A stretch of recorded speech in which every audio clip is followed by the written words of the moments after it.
We were advised by senior lawyers that we don't accept that, because if we do, then we shall be a tenant paying, and we can be kicked out anytime by Kakuzi.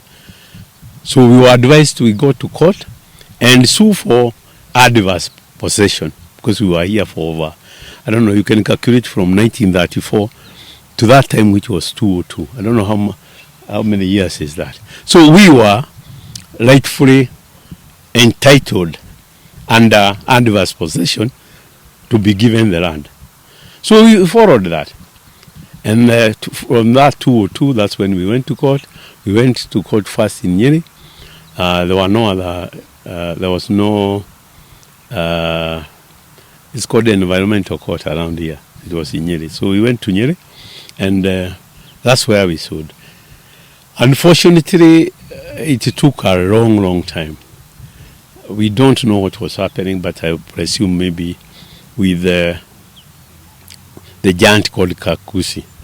By the time we started having that tussle with Kakuzi Limited, we wanted to put a 5-star hotel opposite the Moranga Teachers College gate.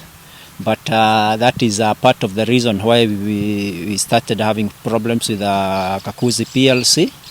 But now that we have won the case, I believe we are going to once again start building that magnificent hotel.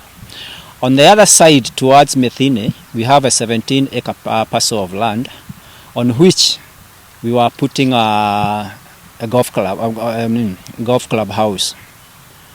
Currently, it's not in very good shape, but we are going to make it work.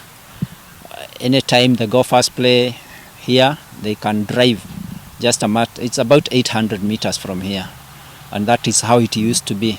So we have started working on it at the moment.